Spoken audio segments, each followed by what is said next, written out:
Welcome to the Football Retro Podcast. The word welcome, I guess, is stretching it a little when you're an Australian in a place like this today.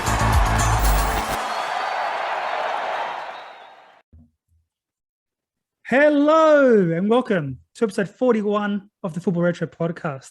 I'm your host, Johnny, and today we've got a special guest, plus my usual host. We've got Fatty and Ak, and special guest Claudes. How you going, guys? Fatty, how you doing? Hey, Johnny. Yeah, going great, man. Looking forward to today's one with our special guest and a topic that close to all our hearts. Not all our hearts, but you and I especially. Very heavily involved in this side of things, so it'd be fun to get an opinion of someone who's actually in the industry. Are you going to be okay controlling your anger today? That's what I want to know. I'll try my best. I promise. I've got to behave. Ak, how you doing, man? Yeah, doing well, mate. Doing well. Really enjoying the COVID lockdown. I get to do the same thing every day. Yeah, fantastic shit. By the way, Johnny, I just want to say thanks to the shout out from you guys last week. It was really nice of you guys. Oh, you heard it. That's nice. So you're a daddy again. Everything you have to say, Paddy. Have you been getting much sleep, Ak? No, I mean, not really. She's a feisty one, mate. She's a feisty one. But, hopefully she starts to sort herself out soon. Well, congrats again, man. And Claudes, welcome to the podcast. Thanks for having me, boys. Excited to be here. Congrats, Ak. I didn't know. Is that his first baby or? No, mate, my second go around. It feels worse than the first, mate. and two girls. So is that bourbon that you're drinking, Ak? Or no, it's just Pepsi, mate. Settle down there, Fatty. Bourbon and Coke. All right. Look, it's a special episode. We have Claudes for a reason. We're obviously talking about media and its role in football. Okay, so over the years, it's had a lot of influence in football. But before we get started, Claudes, for those of the guys listening and watching that don't know too much about you, can you give us a 33 seconds of background of who you are and how you're involved in the sport? Yeah, definitely. I grew up a big football fan, but also a player where I met you first, John, while we were at Marconi at the time. John was actually my assistant coach when I was in the 18s there at Marconi. Came up through those systems and played first grade in the NPL, also spent some time overseas, but had my career very much, I guess, held back by, I had 6 surgeries within a quick amount of time, culminating in a hip resurfacing. So having to get an all new procedure done on my hip, which meant I spent a long time out of the game. I'm actually back playing kind of to a smaller level and building that up, but it gave me a lot of opportunity to get involved in football from a different point of view, which for me was media, was another passion of mine, getting in front of the camera, creating things, entertaining a little bit. And I guess that's how I've fallen into this. Now I've worked recently with Optus Sport, beIN Sports, the A-League, and just kind of excited for what the journey holds. I don't really know what it's going to be, but just taking every day as it comes. That was 35, mate. 2 seconds over. No, I'm joking. Awesome. Yeah, look, most of you would have seen Claudes' face around Optus Sport if you watched the Euro. So the good thing about someone like Claudes is he's one of the good people in the sport trying to get everyone together. Everyone with good intentions that want to grow football in this country. He's the type of guy that's getting everyone from different parts of the country and with a common goal of growing football in Australia. So thanks for your work, Claudes, and keep going, man. Johnny, you trying to soften me up? Or I feel like you're trying to soften me up a bit. There is no way I could soften you up. You know that. Or in that case... Why do I get painted out to be this monster every time on the podcast for some reason? Well, there's 41 episodes of evidence against you. Well, let's jump straight into it. So we're talking about media and the role it plays in football. Forget football. The media play a massive role in society and how much it influences society. We see that today with COVID, and we won't get into that. But politics, society, the way people think, football's no different. Okay, and there's a lot of business that happens behind the scenes that people might not even be aware of. And I'll talk a bit about that tonight in my experience and how I know about South American football. But just to give a few examples, and let's start with that. I mentioned before we started recording to a few of you boys about the Semaladis incident in England about 13 years ago now, Fatty? Yeah, I think it was around 2007. They called it bungs. in England, the bung probes, where it's pretty much back under the table dealings, and predominantly to do with player agents and making money off certain players going to certain clubs, trying to influence that.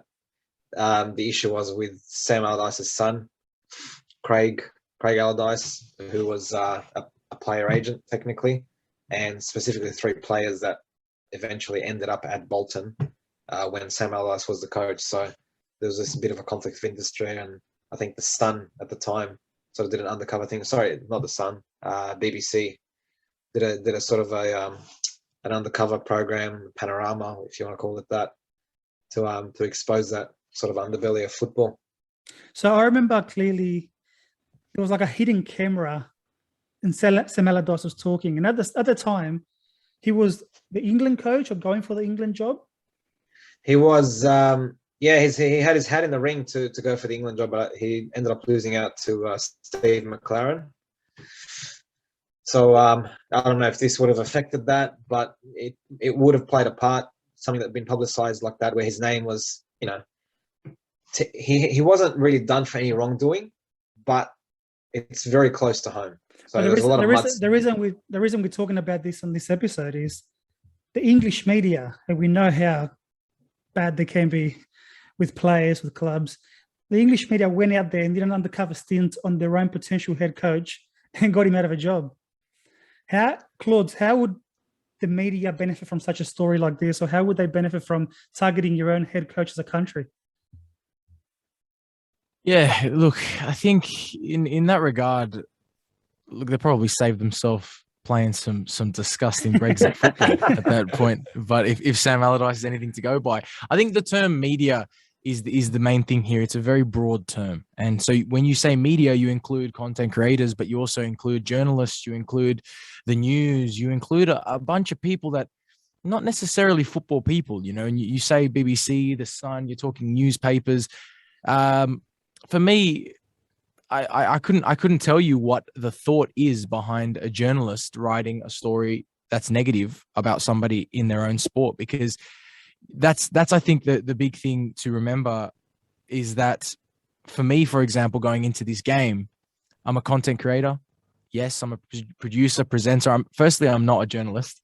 Not that I have anything against journalists, but that's not my trade by any means. And I think there's a big difference between a football creator, a football presenter, someone who's in the game to try and better the game, and someone who's trying to sell headlines. You're going to get those people in anything, and especially in the UK where people care more about football than they do about something like a pandemic. People care more about football. So if you're going to sell headlines, it needs to be something like that. So, they're doing their job. It's not me. It's not what I would personally want to do. It's not my kind of business, but yeah, they're doing their job. They investigated. I don't think they found anything. I don't think they made anything up, to be honest, from everything I read. I don't think anything was made up. Yeah, they investigated their own national. He ended up becoming national manager. He actually coached England for one game, and he kept a clean sheet and won that game as well. He's got the best record of any England manager ever. Yeah, they investigated their own manager. If it's right, I don't know. But at the end of the day, it's not like, I think they were doing their job, and the wrongdoings were really by Sam Allardyce, not really anyone else. And Ak, you see that a lot in the Spanish media with Marca and with all these clubs having associations with these newspapers as well. Well, so the thing is that, like, I think what we've seen here, in modern times has been an evolution of what journalism is, because what Claude is saying is correct. Technically, they are just doing their job. There is a point, though, where journalists were supposed to have and are still supposed to have some form of integrity when they chase after stories. We've all heard that phrase many times. When something's on the record or off the record, there is supposed to be some kind of rules when pursuing a story. And what we've seen in the last 20 years or so is the erosion of that. And now, so to speak, there's become there's no rules. It's become like a bit of a wild west where anything to get the story, and that was the case in 2007. And like you said, Marca and AS in Spain, it's got to a point where, and it's not just them, where fake news has started to seep into the media and seep into journalism, because anything to get clicks, right? And that I think is a great point here in football. 2007, that was a long time ago. No one had ever heard of the phrase fake news. And at the time, 2007, though, they were doing sting operations just to get some kind of stories. Yes, Big Sam was doing the wrong thing and all that, but it's sad to see that the lengths journalists are willing to go to get a story. When you say fake news, I can think of CNN. So sorry, Ak.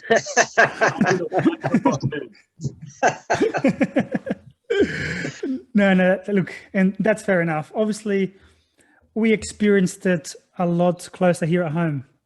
Yeah, we've got the battle, whether we like it or not. We've got a battle in the media between mainstream media, which we call Channel 7, 9, and 10, and our own sport, right?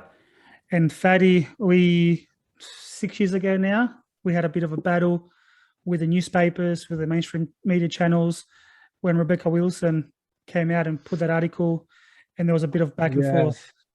Yeah, so I think when you said media there, and you're referring to the main free-to-air channels, it's important to also note that the newspapers, the Murdoch media, in print media, sorry.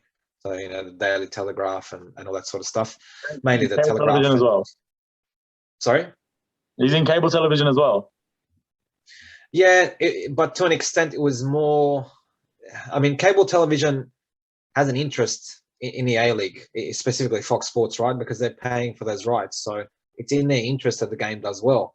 Whereas your mainstream media and your publications don't really have that much of an interest because it's not the leading sport in this country. If we're going to be honest, football in this country would rank fourth, I would say fourth to fifth, maybe, behind everything else, which is hard for football fans like us to sort of acknowledge, but that's the reality, and it was always that reality.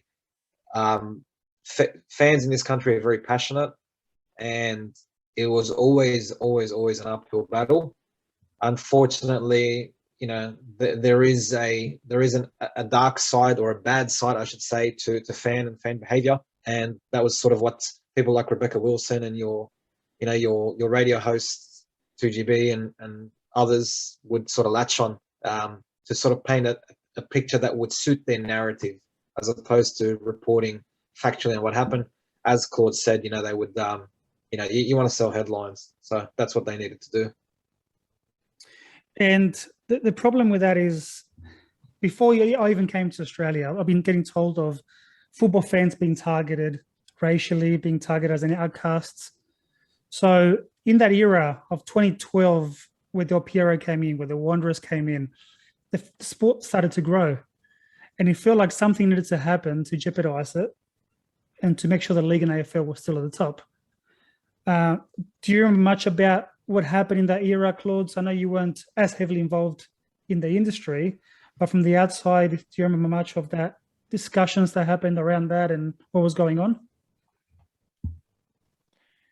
I think it's clear when you look at it that that football in Australia was at a peak point in 2015. As you said, you had the introduction of the Wanderers, which was massive for the league. You had Del Piero, you had Shinji Ono, you had great football being played. You had us playing a very nice brand of football at the World Cup in 2014 and then winning the Asian Cup in 2015. And yeah, it definitely raised a lot of eyebrows because football showed its capability to do things that no other sport can do and will ever be able to do. No other sport can play a continental finals at home. I remember Canberra filling a stadium for Iran against Iraq that went 3-3 to penalties. It was a great game and full of atmosphere and everything. And it was in Canberra between Iran and Iraq. And no other sport can do that. Australia went on to win it with superstars on the park for Australia and Son Heung-min playing for Korea. It showed what the game can do. In the 2014 World Cup playing against Holland, Tim Cahill scored a goal that'll go down in history as well. All these things, it's things that no other sport can do and will ever be able to do. So, of course, it raised alarm bells. And I think looking now, as you said, I wasn't involved in it back then. Now I am. And I like looking into those things and seeing the lessons that should be learned from the football community, because people will hate our game. It's inevitable. People will hate football because for some reason, it threatens their way of life. It threatens what people are used to. Those people will die eventually, right? They're all getting older, right? And those morals will go along with it, because the new generation of people are far more welcoming and embrace other cultures, embrace what it brings. I don't believe that football is here to step on any other sport. that the sports can all grow together. I don't see why not. I mean, I don't see what's wrong with me going down to a rugby league game and then the next night going down to a football game. There shouldn't be absolutely anything wrong with that. But unfortunately, people in our country do see it that way.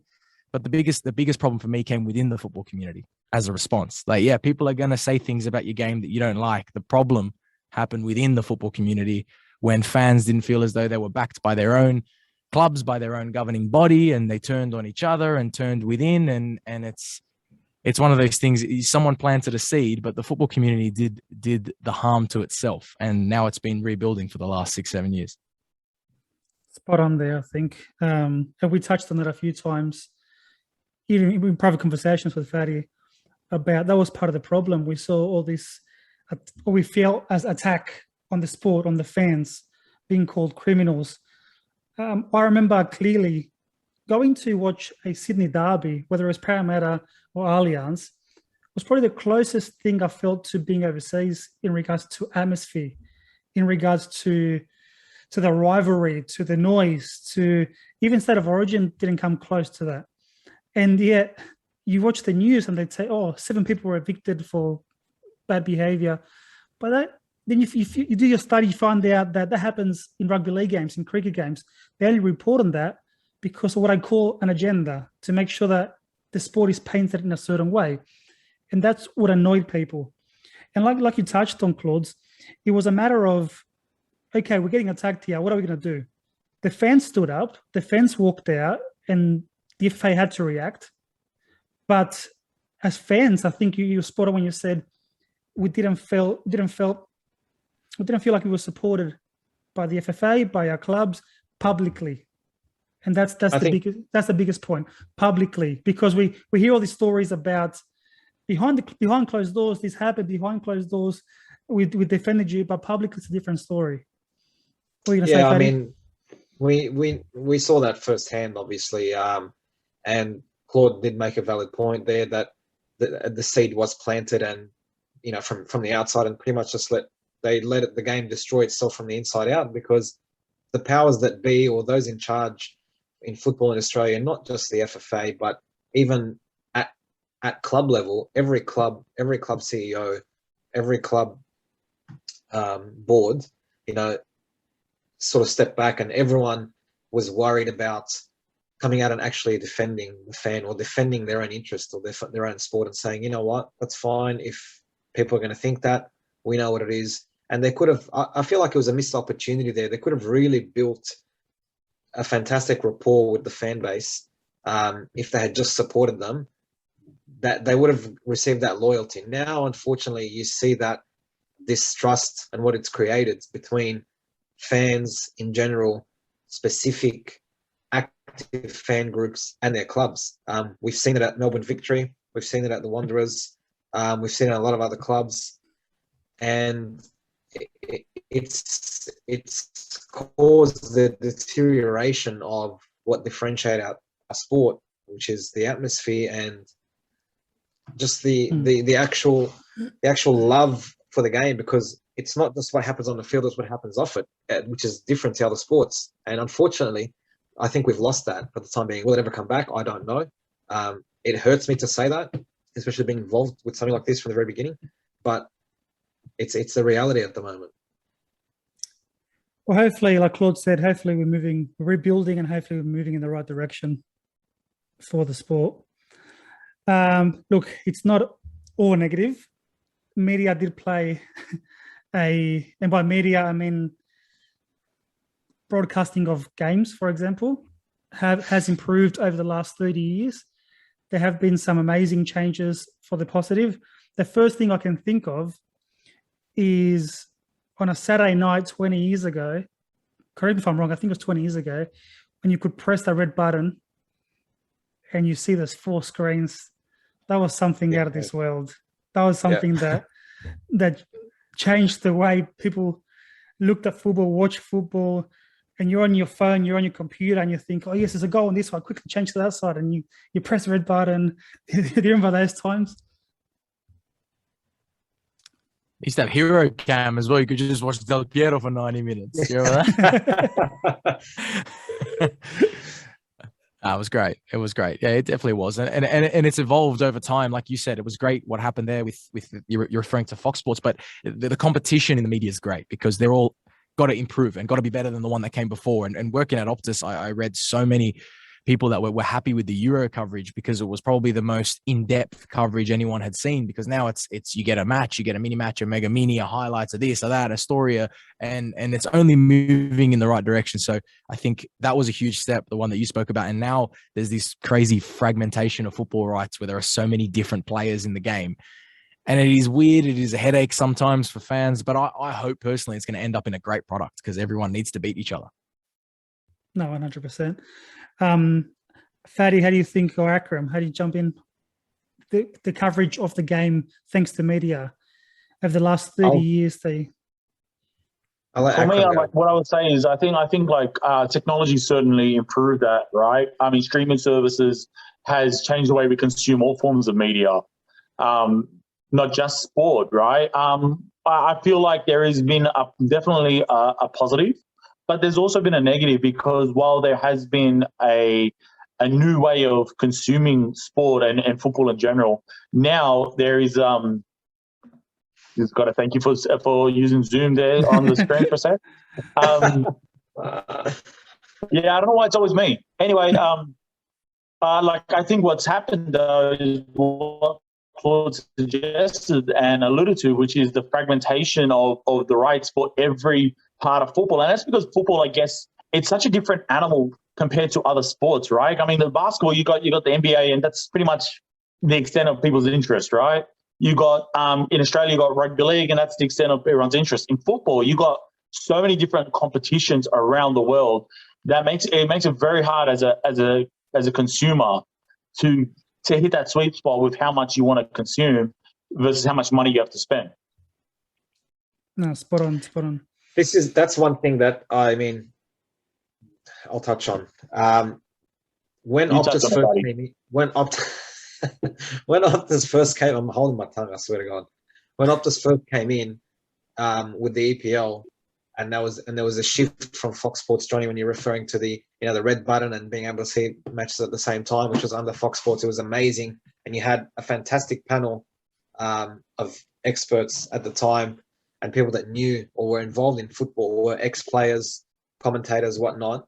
And you had the fantastic coverage of SBS, for the World Cups and all that sort of stuff. When Optus first came in to take over the Premier League, everyone was a bit, we don't know how it's going to be.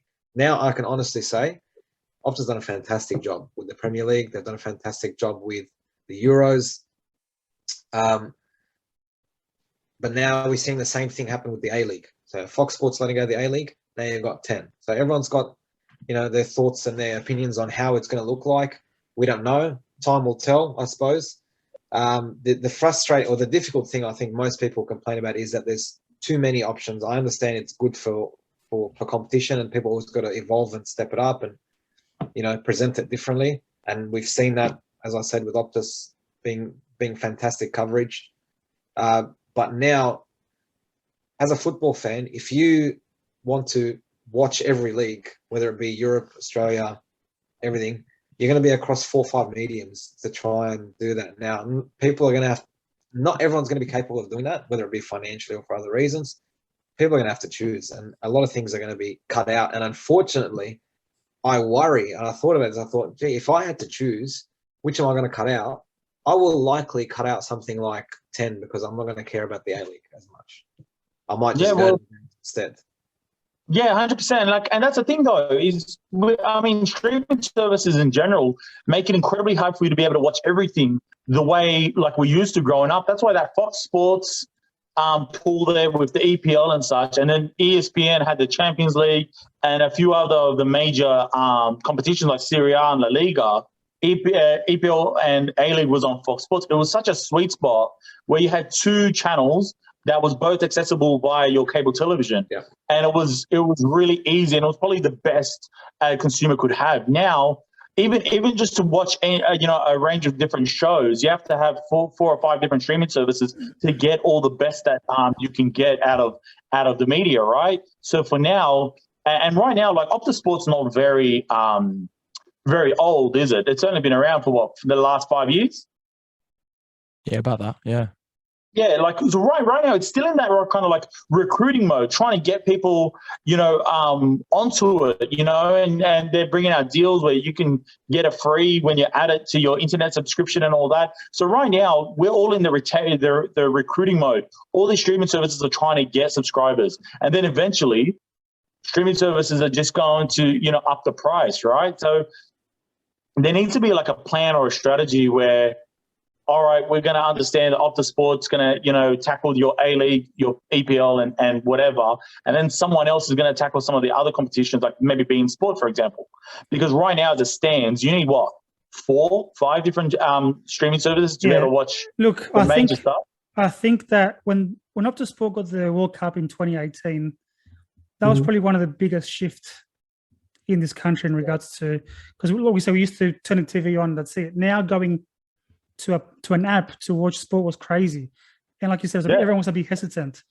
But I think these Euros showed that it could happen and that it works really well. Yeah, I mean, it wasn't without teething problems, though, to be fair, initially with the World Cup. I remember a lot of people having complaints and saying that, this is dropping out and that's not. And, Optus obviously had to feel their way through it, as I said, teething problems, which is expected. But right now, how it is, I'm looking forward to the next World Cup. And but as I'm saying, this last tournament showed that this is the way of the future. This last tournament showed that there's so much flexibility and the user's in control of when you want to watch the match, how long of the match you want to watch. Like, it's crazy to think that you're in control of so much of the experience. So in saying that, Claudes, where do you see this happening? What do you see media coverage in football? What do you see that going in the next 10 years or so? I don't think you have to invent anything. I think in most things, when it comes to media, particularly, we tend to follow what's already happened in other countries. So I don't think you have to kind of create too much. But just before I move on to that, Akram, just to your point, how much? So do you have Foxtel? Like, do you guys still have Foxtel? No, I no longer have Foxtel. But when you had Foxtel, how much was that costing? So a Foxtel at the time, or from when I cancelled it, was about $100. About 100. Because if you look at, like, the way I see it is, if you pick up every streaming service, you're still less than Foxtel used to cost. Do you know what I mean? Like I remember I couldn't believe how much my family used to pay on Foxtel. I got them off. I got my parents off it because I was like, look, you're watching this, and this. If I get you this, it'll cost you half as much. You can watch whatever you want, whenever you want. So I understand. I think from a convenience point of view, I get it. But from a cost point of view, I don't actually think it's too unreasonable. There's more content. That's the thing, mate. That's the thing. Like right now, right? For example, you got your Netflix, your Amazon Prime, you got Stan. All of them are about anywhere between $7 to $15, right?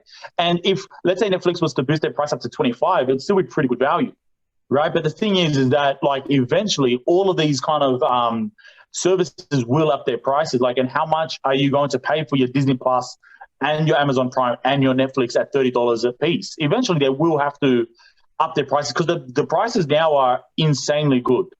Like, Disney Plus is $7 a month. When did this become financial consulting? So for me, it's like, I agree. Like, and I would pay, let's say, like, just for the hypothetical, let's take Optus Sport and KO, right? If those two streaming services had the dominant amount of football on it, that'd be fine. But right now, we aren't looking at just 2, right? We're looking at 3, 4, 5. If you want to watch La Liga, Syria, Champions League, Premier League, and A-League, then you are looking at several different services. Yeah, I personally think it is the way of the future because the capabilities of it are massive, and the fact that I'm very interested to see what happens with Paramount because $9 a month for complete A-League, Socceroos, Matildas, FFA Cup coverage, shows, every game live, $9 a month. Plus, I think they're expecting 8,000 movies and TV shows to launch on the platform. Yeah. $9 a month is incredible. And if I would have told you that 10, 15 years ago when people were paying $150 for a Foxtel box, you would have thought it's crazy. So I'm very interested to see the direction that it goes in. I know that we've done work personally here with ESPN before on a project, and I know that they're obviously owned by the parent company Disney. Disney have pulled a lot of their cable channels in Asia. They're testing it in that market where there's no more cable. It's only Disney Plus and whatever the ESPN OTT is called. But that's the only way you can consume those two channels now. And 100%. the internet's good enough. And they find that people are signing up to it and they're enjoying it. And when it comes to consuming content on an on-demand basis, I think it has to go that way, because you got so many different generations that have access now, because you can watch it on a phone on the toilet, or you can watch it on TV. And at, let's say what the Premier League kicks off at 9:30. So at 8:30 on a Saturday night, a 16-year-old might tune in and a 66-year-old might tune in, and they don't want to watch the same show anymore. A 16-year-old might want to watch a couple of young guys on a panel with mics like this, talking shit to each other and saying how bad their team is and how bad that team is. Whereas the 66-year-old might want to watch a fella that played in the 80s, have his opinion on whether they should play a 4-3-3 or 3-5-2. And they're the two different generations. And the beauty of the new way to consume sport is they can pick it. You pick what you want. And there's room, in my opinion, there's room for more talent. And I'm coming from a media point of view, but there's room for more shows, more talent, and to integrate with all forms of social media and hit new audiences. And I think that's the direction it's going in, because it's happened in the UK. We tend to copy what's happened overseas. And there's a nice example of Sky Sports in the UK. They, rather than trying to control everything and push their style of content, they actually acquire small publishers on social media, and they acquired a YouTube channel called, I think it was the Football Daily. They acquired it. They didn't change the name of it. They didn't make it Sky Sports Football. They just kept it exactly as it was. Same young people talking. All they did was gave them funding and access to their players and left it, because they knew at the end of the day, they're talking to an audience 25 under. We're talking older than that. And at the end of the day, they're all going to buy tickets to football matches, buy subscriptions to watch football, and it all ends up in a good, positive outcome. So I think that's the direction we're moving in. And I personally think it is a positive direction. If there's anything to come out of... It's an exciting direction. No, it is an exciting direction, absolutely. It's not just the future, it's the present now, right? I mean, Netflix is 10 years old. It is a really exciting present and future. What I would like to see, though, is more strategy with how we're going to accumulate some of the rights to every different competition, because, mate, the reality is prices will go up. Netflix did increase their price from $8, and now it's closer to $10, $11. So that's my concern, is that while I'm excited, I love streaming services, I don't watch free-to-air TV ever. Why would I? It's awful. But the point is I just get concerned about, in the next 5 to 10 years, prices will go up for these streaming services. But let's not go further than the Olympics right now. 7plus is doing something similar with how the Olympics were covered compared to our last Olympics.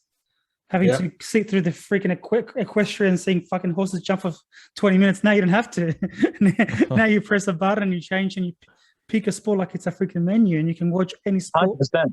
100%. So that's, like you said, the future, I think, is now. And it's interesting to see how we can develop that into even further. So exciting times ahead. From a business point of view, obviously we've seen TV especially, they spend so much money, they invest so much money into the coverage of the sports that they dictate a little bit on schedule of games, for example. They may dictate a little bit on the running of the game in some instances. And I've seen that overseas. I don't know too much about if it happens here and how much it happens here, but overseas I know for a fact that they can influence not so much the style of game, but the business and behind the scenes of the federations because of how much money they put in there. I don't know, Claudes, do you have any thoughts, opinions, or anything about that? Yeah, it's definitely relevant here as well. It's interesting now seeing the A-League was pushing to try and move the schedule closer to a winter game. And since it's been now acquired by free-to-air, it seems to have moved back into a summer game, which could be to accommodate what you just said, accommodate the wants of now who's putting the money. And they want it as a summer game to not compete with the other codes, potentially. I know it's angered some A-League fans. We've got a few that work here with me in the office that aren't happy about it. I'm personally not too bothered. As we spoke about those fantastic years in the A-League, they were summer years in the A-League. I don't think it's the end of the day. Maybe I'm selfishly as a fan saying that a nice summer's night is a beautiful occasion to go watch football rather than a cold, night in the middle of June. But maybe that's me being selfish. I don't think it's too bad. And to answer your question, it definitely does influence here, and we're seeing it now with the A-League. But like you said, money. It's a big factor. It's something that we've been starved of a little bit in our game locally, and you have to. Media is a massive way to do that, and it is moving. If you look at Europe and you look at some leagues, like you mentioned Spain before, and the fact that I think up until 5 years ago, 85% of revenue went to the top 3 teams, and England paved the way for that to now change around Europe. It's slowly changing. A lot of people, Fiorentino Perez, great example, not happy about the change. But yeah, the media and the TV deals are key to keeping these sports alive. And so, yeah, there has to be a little bit of give and take. I remember some Saturday 5 p.m. games, Fatty, in the middle of January, where you were sweating from places you didn't know you could. Yeah, look, I've got to say, as bad as they were, I'm a summer person. So I would definitely enjoy football being in the summer months.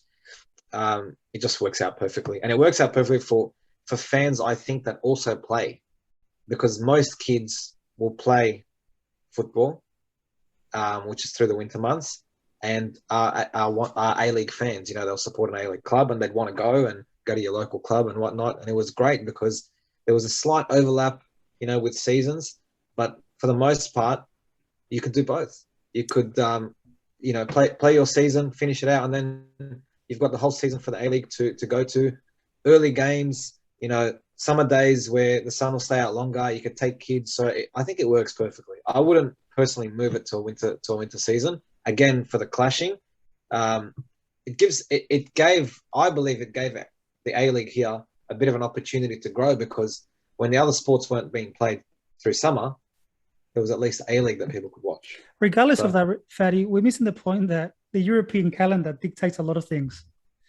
It dictates transfers. It dictates international tournaments. We can't play in the middle of a World Cup. So that's usually played in June. Forget Qatar. Qatar's a different example. But whether we like it or not, the summer thing is not a bad thing, in my opinion. Transfer windows, international breaks. The football calendar dictates a lot of stuff, and that's where we are.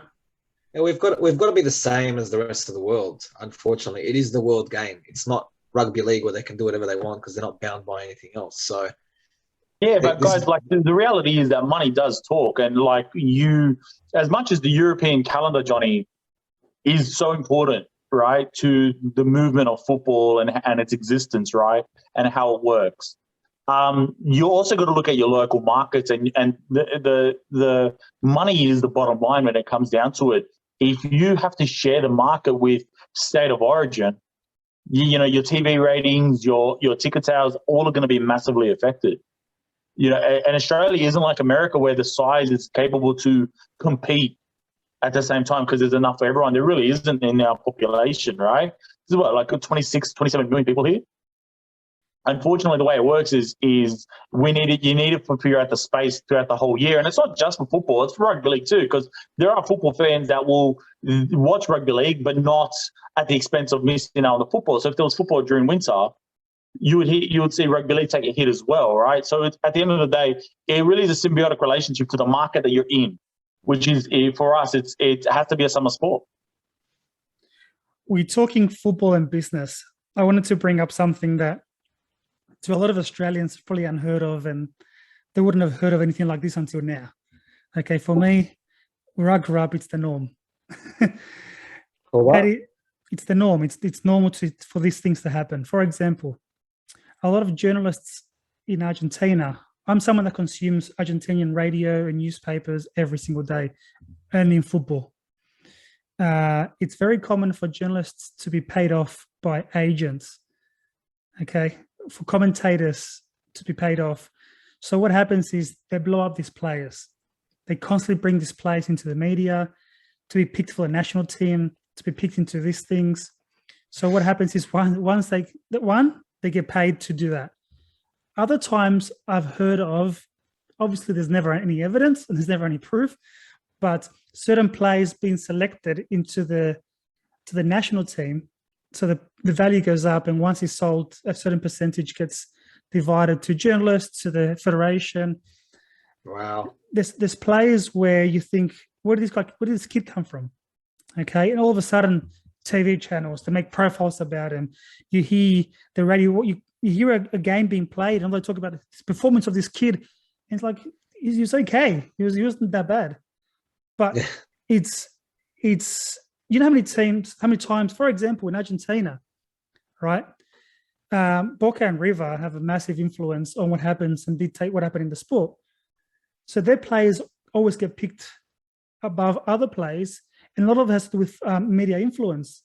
You had Armani and the Boca keeper Andrada being selected for national teams when you had someone like Emi Martinez miss out so many times because the media kept pushing the Boca and the River goalkeepers. You put Emi Martinez in goals and look what happened. That's just one example that comes to the top of my head. But, 100%, Johnny, 100%. Like in for the Italian national team, there was like, the amount of fans that were cranky and then the media covered it on the inclusion of Federico Bernardeschi to the team, where they wanted Matteo Politano to join, and everyone thought he deserved it over Bernardeschi, and everyone throughout Italy and the media covered it nonstop, were obsessed with that particular position. The guy wasn't, no disrespect, but the guy wasn't even a starter. Neither of them were going to start the game every week or every round or whatever, every match day. And yet the way the media turned it into such a circus for him could have derailed Italy's Euro tournament. Do you know who his agent is? No. Who is it? Is it Mino? Yeah, Mino Raiola. So there you go. Claudes, I may be wrong here, but for the common fan in Australia, they might not know about these stories. They might even think about this type of things happening. Is that right? Yeah, it definitely does happen. I wouldn't be so foolish to think it hasn't happened here either. I've watched a few games where the commentary team and there's a lot of focus on a particular player. And I'm watching and I'm like, why is there so much focus on this young player ahead of some other young players that I've seen around them come in off, I'm not going to go into too much detail, but I've definitely seen it. I've definitely seen it happen here as well. I spoke recently to a friend of mine who wasn't selected in this Olyroos team. And it was interesting to hear a few other versions of stories of players that I know that are playing overseas and have foreign agents, don't have Australian agents. And they've been involved in the Australian systems. They're playing very, very competitive levels overseas, but feel as though maybe they get slightly snubbed, or not intentionally snubbed, but by having an Australian agent, the push is constantly on the phone to the national team managers and making sure they're on top of everything and how your player's doing. Whereas when you have a foreign manager, a foreign agent, you might be doing well in that country and you're getting more exposure there, but it's tough to make the national team at youth levels. So I had a conversation with someone about that quite recently. So it definitely happens here as well. I think that's true. That's true as well. I know a lot of instances where it's sort of a case of politics and who you know sort of thing. At this level, you guys would know more than that. But it's prevalent as well in England. Johnny, you know this. I've discussed this with you, at length, where the media, commentators and whatnot would beat up English players to the fact that they become overpriced in comparison to players that are their equivalent. Recently, if you have a look, United signing Varane for 40-odd million pounds, and then Arsenal going and signing Ben White for 50 million. I understand there's a bit of an age gap there, but Varane's in his prime, World Cup winner, different. Won Champions League with Real Madrid, seasoned professional. Compared to someone who's just coming in from the championship sort of thing. So it's blatant. It's blatant, especially in England. The media there is constantly beats up their players, and I think that's why they constantly have this belief that it's always theirs. Every national tournament is England's for some reason. But it's never coming home, is it?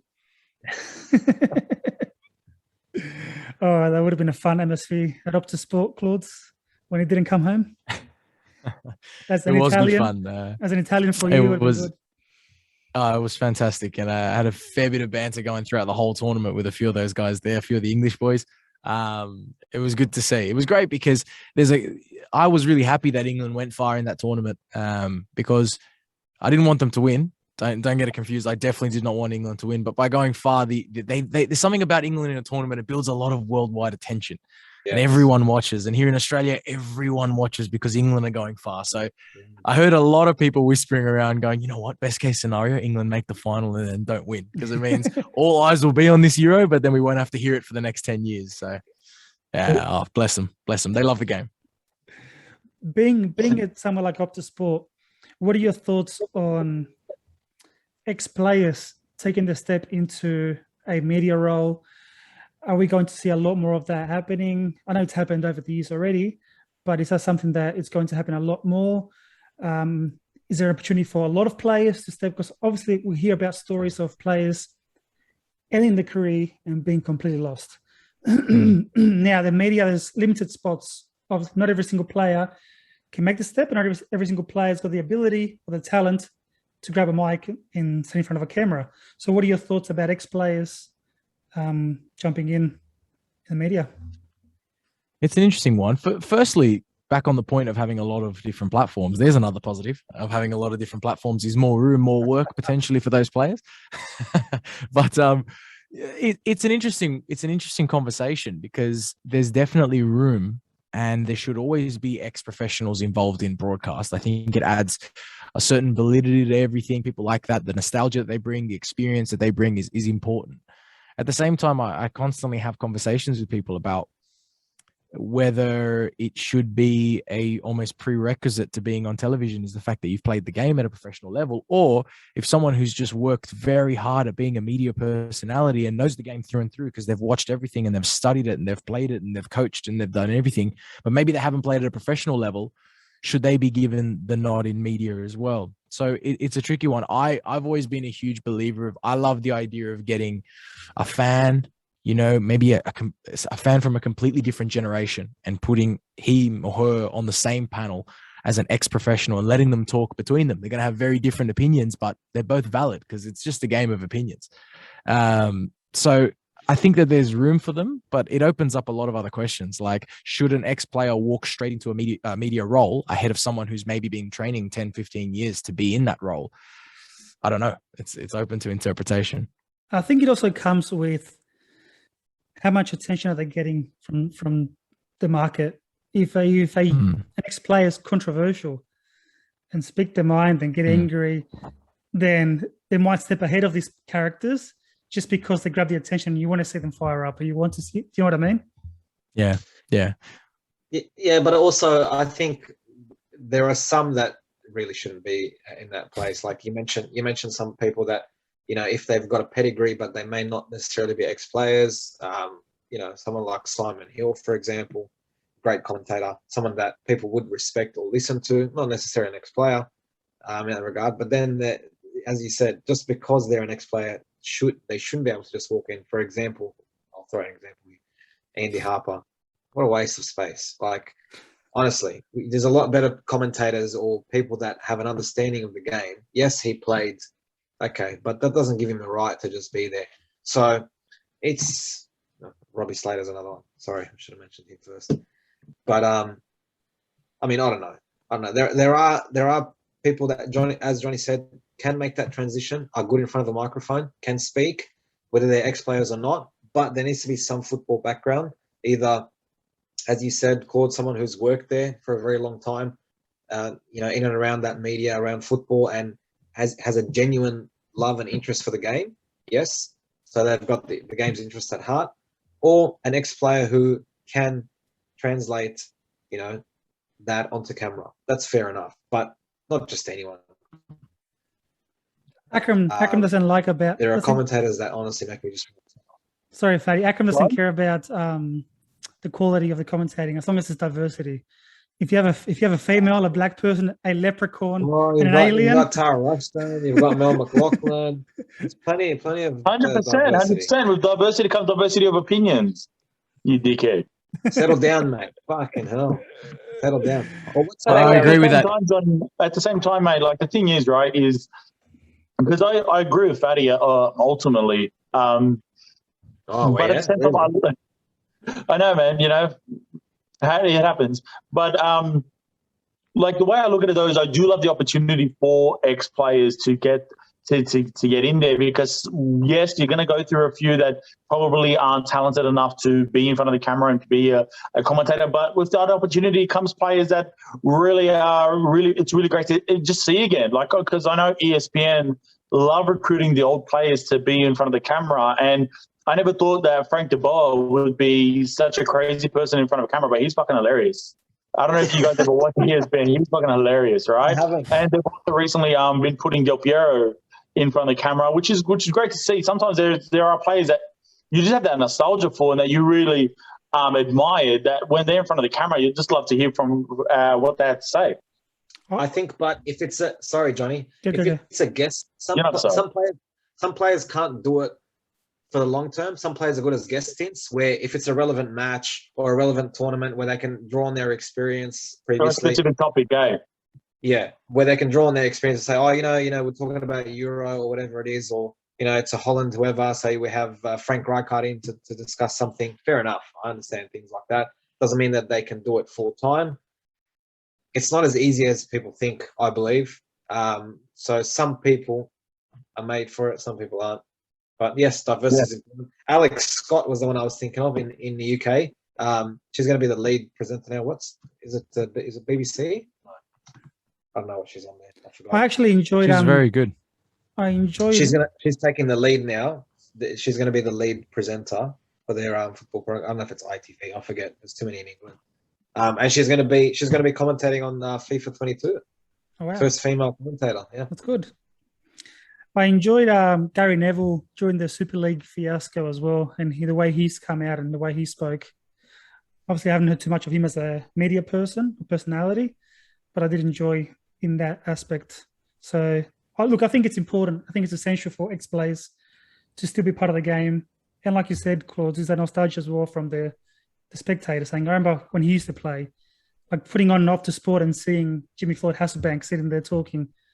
Yeah. Chelsea days, him and Zola. So you pay more attention straight away just because you know who they are. Mm-hmm. Anything else you guys want to add on the media aspects before I ask a couple of last questions? Are you asking me? Anyone. I'll jump in and say I agree with Ak on the diversity thing, though. It's something that's been good to see because it has changed, and because that's one positive thing of the new platforms that are popping up and the slight changes that you're seeing to traditional media as well. I was having that discussion today, looking at, I don't want to criticize anything, but looking at some of the Olympics coverage at times. Yep. That for me doesn't quite tick the diversity box, and a lot of missed opportunities at something like the Olympics, which has so many different sports, so many different cultures at it.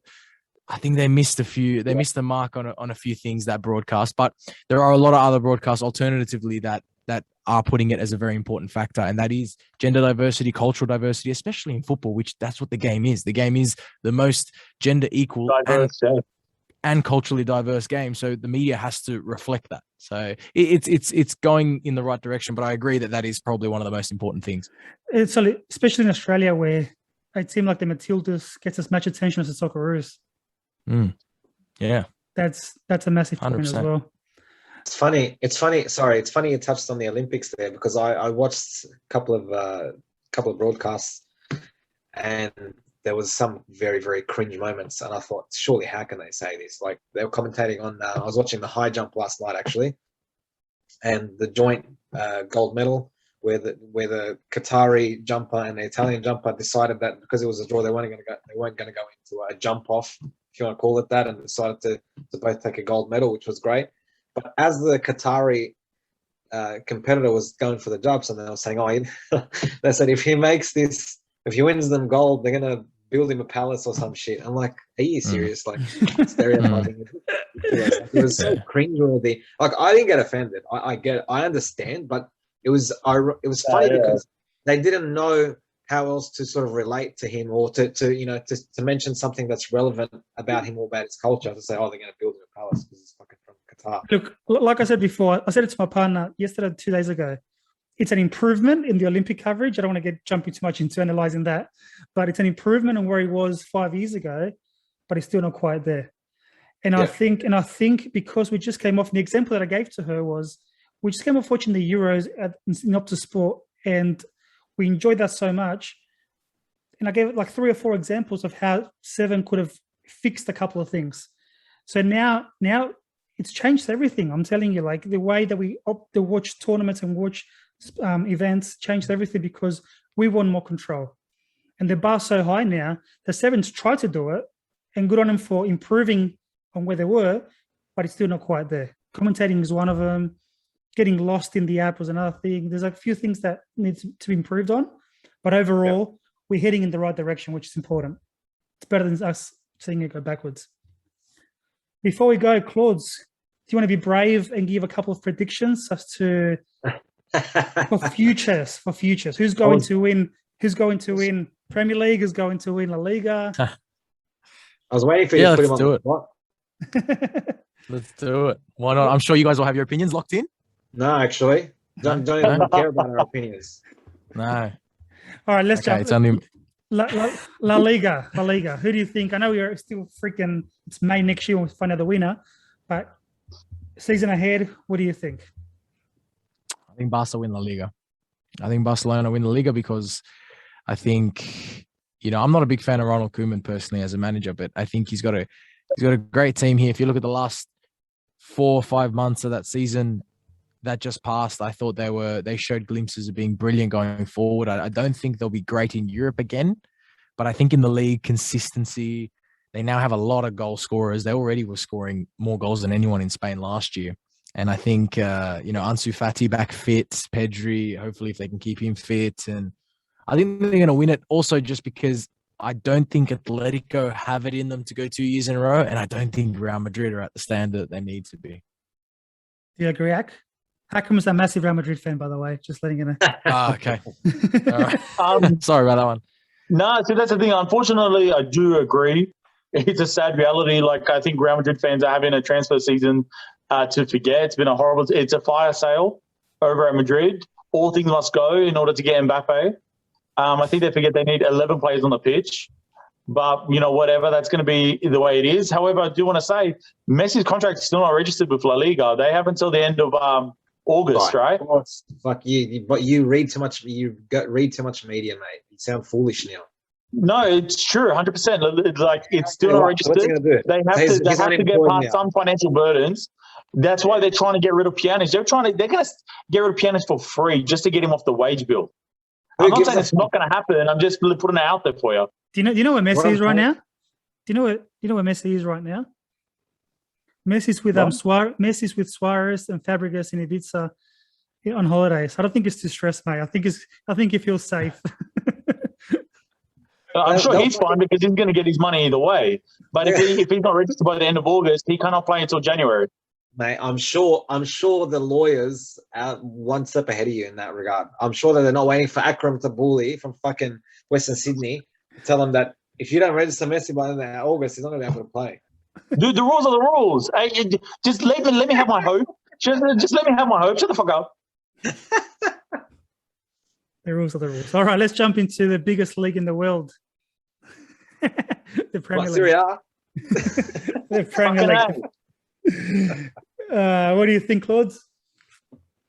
I think I see cracks in all the top 4 at the moment. I see a lot of cracks in all of them. But I do think that Chelsea and City are still got a few signings to do before the end of the month. I like to think Chelsea's going to win it because I think that they're going to focus completely on the Premier League. But if City do pick up, Grealish not so much, but if City do pick up Kane and replace that hole, which is Sergio Aguero, then could be in trouble. Chelsea as well probably need to sign another forward. It's out of those two, but I won't sit on the fence and I'll go with my heart and say Chelsea will win it. Are there any fans coming back to England? So the stadium's going to be filled up again? Yeah. Yeah, they are. No. Well, they played a friendly today. Arsenal Chelsea played a friendly. It was a full stadium. Good. So they're back. Everyone's back except us, mate. We're always behind. We're always about a year behind the rest of the world. So we're catching up to what happened a year ago to them. We're just having it now. And the last one, Serie A. Predictions. That's a tough one. Serie A, I think Juve win it again. I think Juventus return to glory because Antonio Conte is gone. Mm-hmm. I think Mourinho. I think Jose Mourinho will get Roma into the top 4. I think he will. I think they'll do all right. I think I'm not sure. I think either Roma or Lazio under Sarri, one of those two are going to do really well this season. Maybe both, but I don't think anyone can match Juventus. Yeah, I don't know. Lots of good teams though. I love the Serie A personally. It's, in my opinion, it's probably my favorite league to watch any game. Like Premier League, I do enjoy. I enjoy Chelsea. Of course, I enjoy the big teams. But if you ask me, would you rather tune in to West Ham, Southampton, or would you rather tune into Sassuolo or Hellas Verona? I'd rather watch the second one. Yeah. So there's so much talent there. Akram's excited now. Mate, every week I have to tell it to these guys. They're missing out, mate. They did not know who Barella was before the Euro. Oh, we did. They did not. They thought it was pasta. I buy Barella with a bit of sauce and parmesan on top. Beautiful. What do you mean? I don't know what you're talking That's ironic about. coming from you, Johnny, with a half Italian background. You just reminded me about Sassuolo and smaller clubs. One thing I forgot to mention about the media and the role it plays, Amazon Prime, for example, Netflix, all these documentaries, there's football documentaries that are happening. I had my brother come over one day and chanting Sunderland songs. Like, what the fuck are you doing? He goes, I just watched the Sunderland till I die. So there's documentaries are helping as well. Like I've been watching the Amazon Prime. They got a Crystal Palace one. They've got a Leeds one. They've got all these other, I didn't watch a Brazilian one because fuck them. But all the other ones I watched, and it does get you behind the scenes. The Man City one, the Tottenham one, seeing Mourinho's halftime talk, seeing Guardiola's halftime talk, it puts you in there. So there's a lot of good things happening as well, which I'm excited about. Some of the football romantics don't like it. I know that. I've heard a few people that don't like the cameras in the change rooms and that, you know, those things should be kept sacred. I don't know. Look, there's I two ways. understand There's two sides to the coin. I understand. It's great television. Yeah. Yeah. No, I get that. Look, on that note, thanks for coming in, Claudes. Maybe we can have you in the future again sometime. Anytime, guys. And looking forward to the season. Football's back. We didn't have to wait too long for that. Yeah, I know. That's the best thing about having an international tournament. It always backs up. By the time it's over and you just get over it, the season starts, the European season starts. So it's great. Nice. Thanks for having me, guys. Another week. Thanks for being on, and looking forward to next week. Darcy will be back next week. Oh yeah, Darcy, Mr. Statman. All right, guys. Thanks again. See you till next time. Bye-bye. Thanks, guys.